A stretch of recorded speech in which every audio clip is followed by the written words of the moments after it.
আমাদের জীবনে আমরা বহুবার দেখেছি যে দূরত্বকে হার গুণ সময় এই সূত্রটি দিয়ে প্রকাশ করা যায়।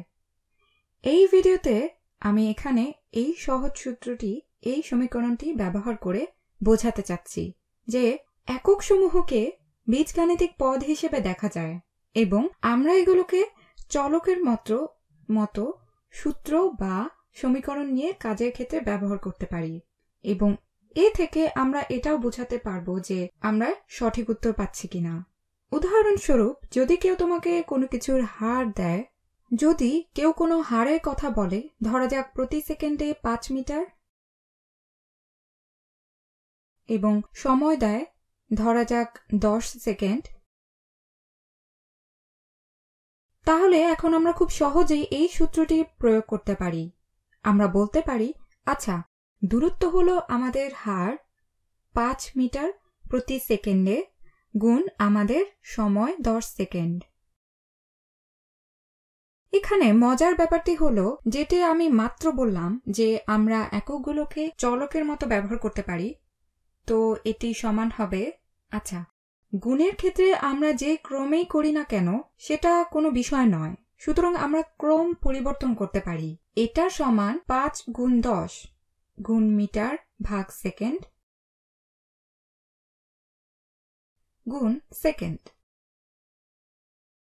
যদি আমরা এই এককগুলোকে বীজগাণিতিক পদ হিসেবে ব্যবহার করি, তাহলে আমরা বলতে পারি এখানে সেকেন্ড ভাগ সেকেন্ড আছে, অথবা বলা যায় আমাদের এখানে সেকেন্ড আছে হরে, যা লবের সেকেন্ডের সাথে গুণ হিসেবে আছে। তাহলে এগুলো কাটাকাটি করা যাচ্ছে এবং 5 গুণ 10 এটা হলো 50।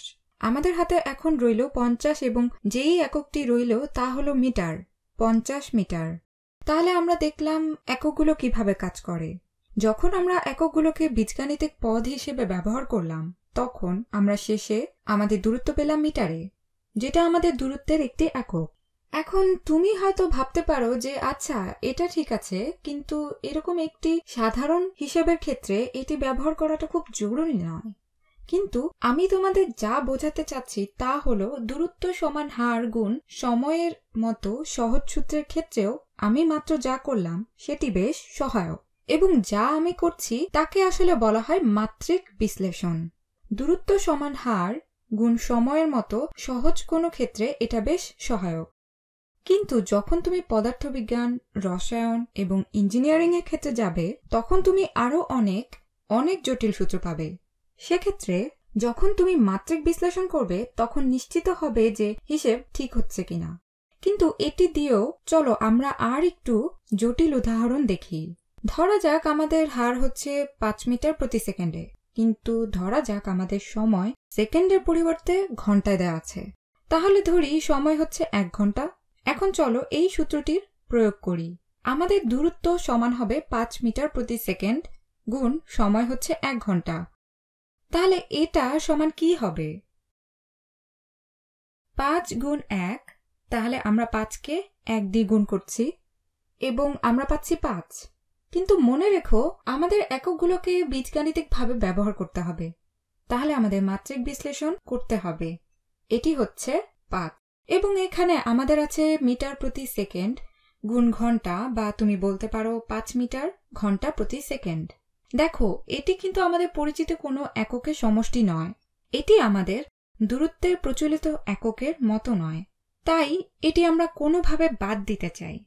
তোমার হয়তো মনে হতে পারে যে আচ্ছা, আমরা এই ঘন্টাকে বাদ দিতে চাই, আমরা যদি একে সেকেন্ডে রূপান্তরিত করতে পারি তাহলে এটা কাটাকাটি যাবে এবং আমাদের কাছে শুধু মিটার থাকবে, যেটি আমাদের পরিচিত একটি দূরত্বের একক।